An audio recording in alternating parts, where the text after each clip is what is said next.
Audio Jungle. Audio Jungle.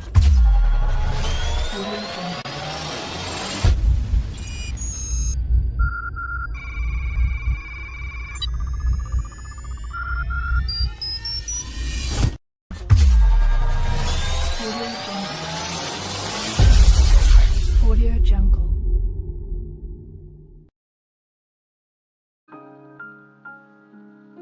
Halo, selamat datang, selamat bergabung dalam mata kuliah Manajemen Persediaan.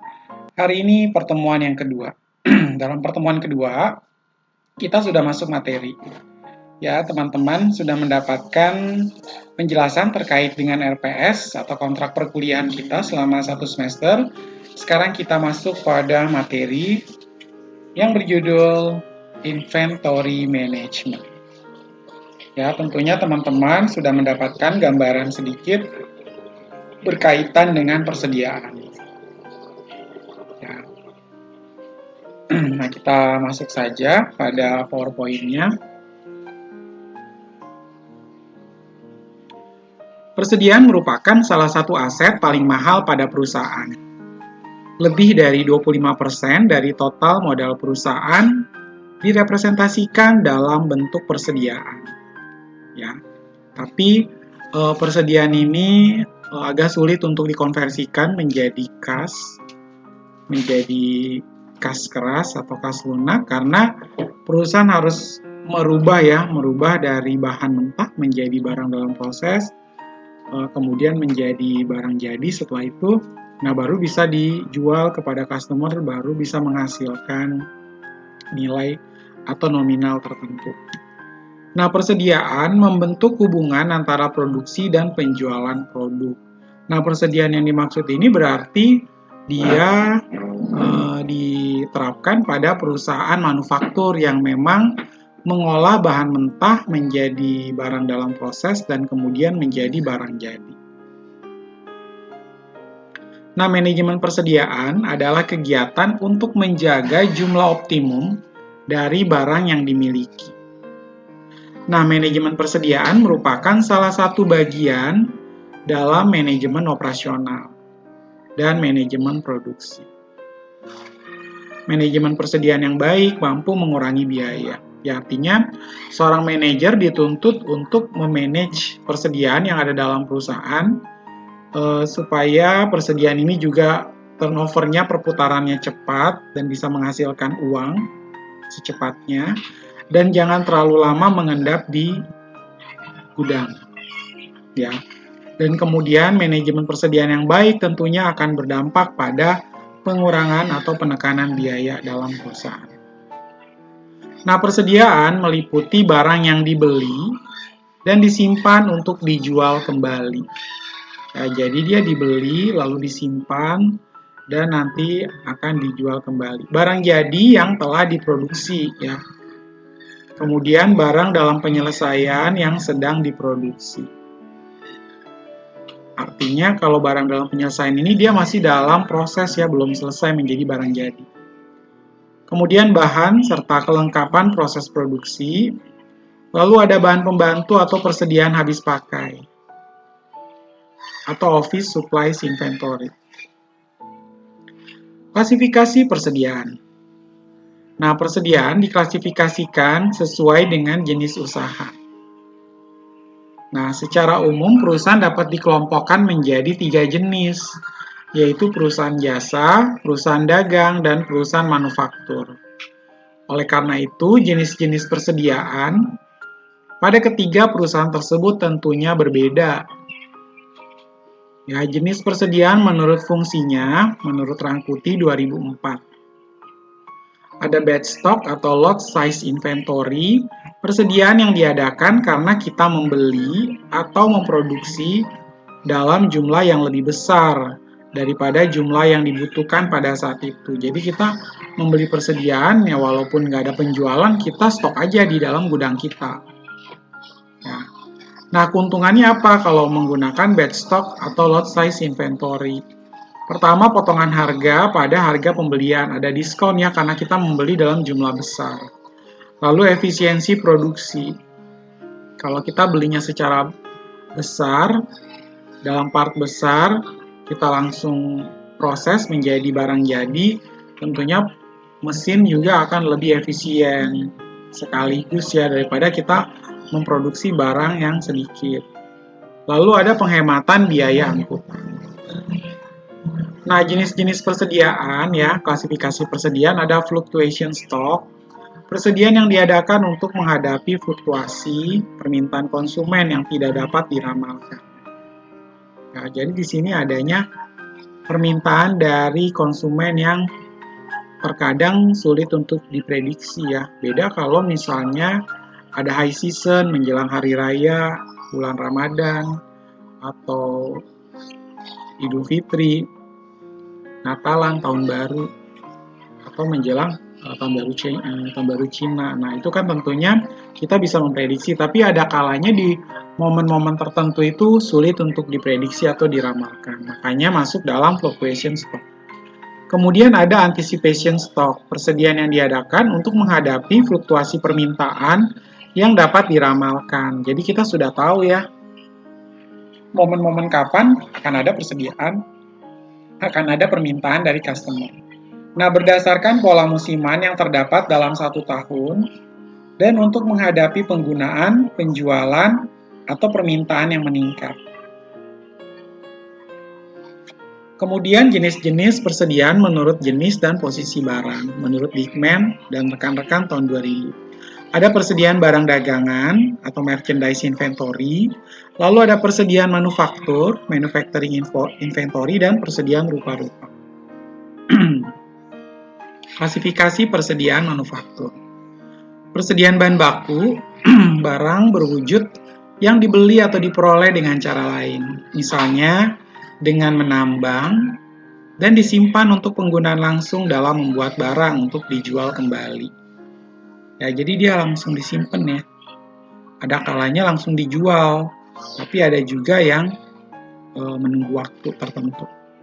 Lalu, bagian atau suku cadang yang diproduksi sebelum digunakan kadang diklasifikasikan sebagai persediaan komponen suku cadang. Ya, jadi langsung dikelompokkan sebagai suku cadang atau spare part. Lalu persediaan BDP barang dalam proses, yang mana barang-barang ini membutuhkan pemrosesan lebih lanjut sebelum penyelesaian dan penjualan. Ya, jadi harus diproses lagi. Nah, kalau kita jual juga nggak laku. Harus menjadi barang jadi dulu baru siap untuk dijual. Dan yang klasifikasi berikut adalah persediaan barang jadi. Barang-barang manufaktur yang telah diselesaikan dan disimpan untuk dijual. Dia udah beres nih. Udah tersimpan rapi di gudang, tinggal menunggu customer. Kalau ada yang beli, kita tinggal kirim ke customer. Atau kadang ada yang sudah di-order, udah terbit PO-nya, purchase order-nya udah terbit, sehingga kita tinggal buatkan saja barang-barangnya tersebut ya, segera memproses barang dalam proses tadi menjadi persediaan barang jadi. Lalu ada persediaan perlengkapan manufaktur. Barang-barang seperti minyak pelumas untuk bahan pembersih mesin dan barang lainnya yang merupakan bagian yang kurang penting dari produk jadi.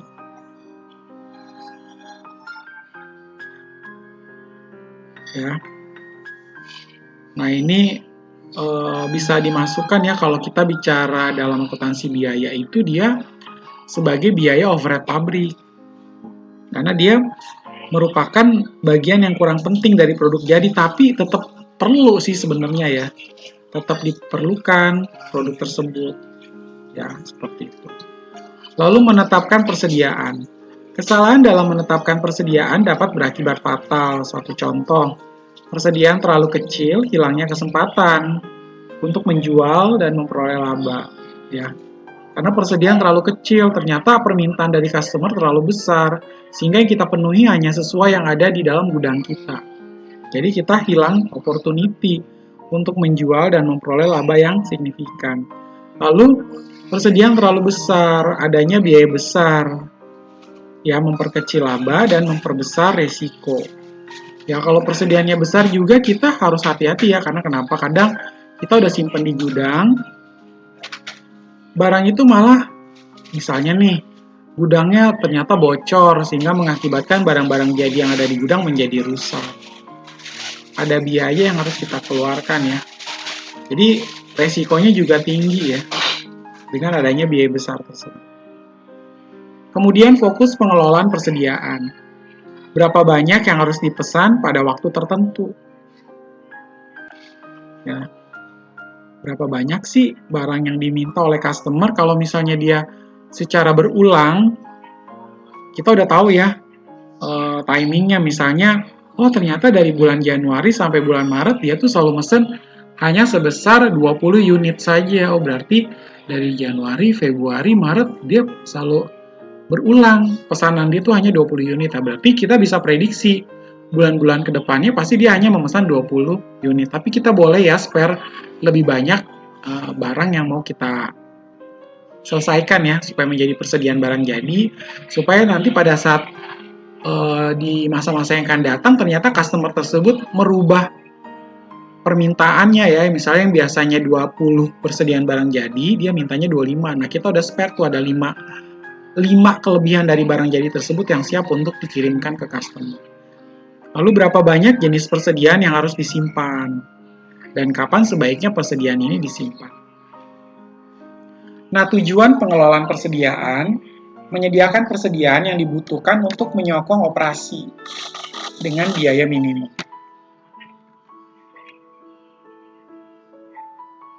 Ya, kemudian biaya persediaan, biaya yang berhubungan dengan persediaan. Ada apa saja?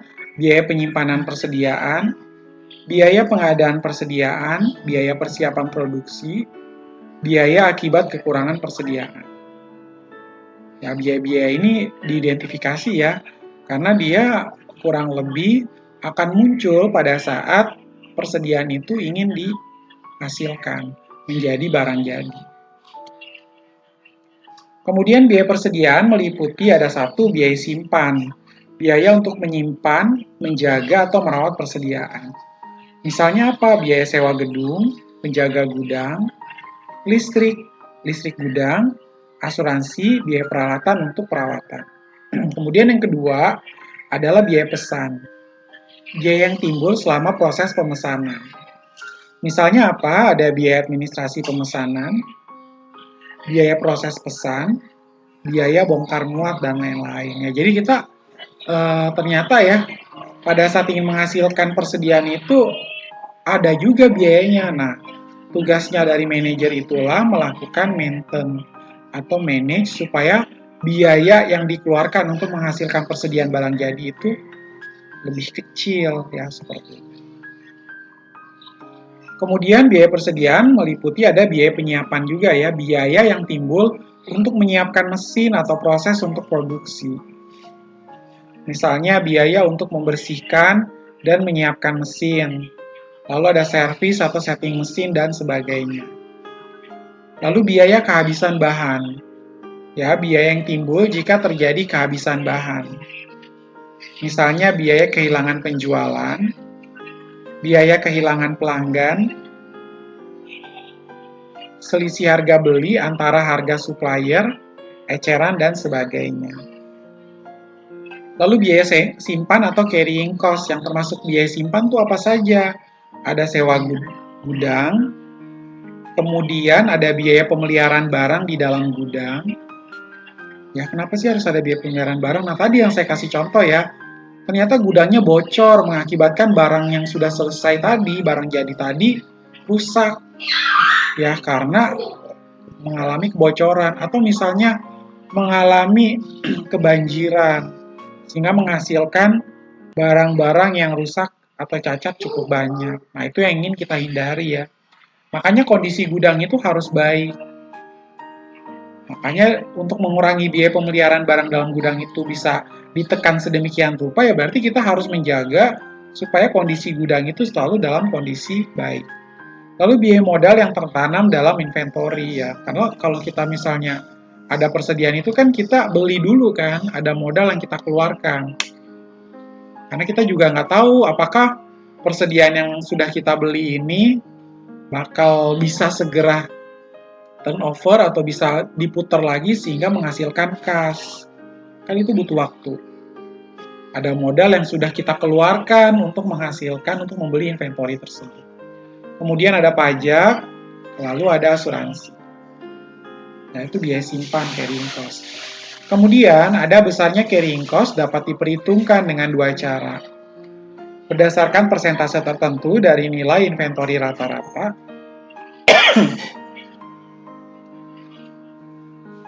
kemudian berdasarkan biaya per unit barang, berdasarkan biaya per unit barang yang disimpan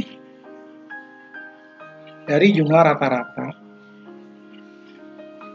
kemudian biaya pesan atau ordering cost, yang termasuk biaya pesan, biaya selama proses pesanan, biaya pengiriman permintaan, biaya penerimaan barang, biaya penempatan barang ke dalam gudang, biaya proses pembayaran kepada supplier. Lalu kuantitas pemesanan yang optimal, salah satu rumusan untuk menentukan kuantitas pesanan yang akan meminimumkan biaya persediaan adalah model EOQ ya. Model EOQ ini paling sering digaungkan dalam inventory management. Ya, model EOQ itu apa? EOQ itu adalah Economic Ordering Quantity Model. Nah, EOQ merupakan suatu metode yang digunakan untuk mengoptimalkan pembelian bahan baku yang dapat menekan biaya-biaya persediaan, sehingga efisiensi persediaan bahan dalam perusahaan dapat berjalan dengan baik. Ya, kuantitas pemesanan yang optimal.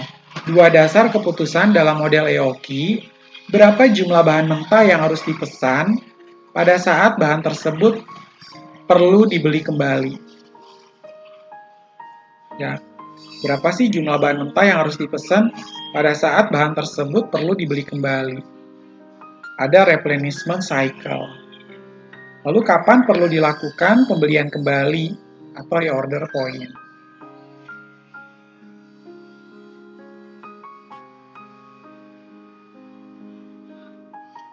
Nah, kemudian model economic order quantity ini, rumusan EOQ, bisa digunakan adalah sebagai berikut. Ya, EOQ sama dengan akar 2 dikali D kali S. D itu apa? D adalah kebutuhan tahunan. S-nya adalah biaya pesan per order. Dibagi dengan H. H itu adalah biaya simpan per unit per tahun. Ya, jadi akar 2 dikali kebutuhan tahunan dikali dengan biaya pesan per order dibagi biaya simpan per unit per tahun.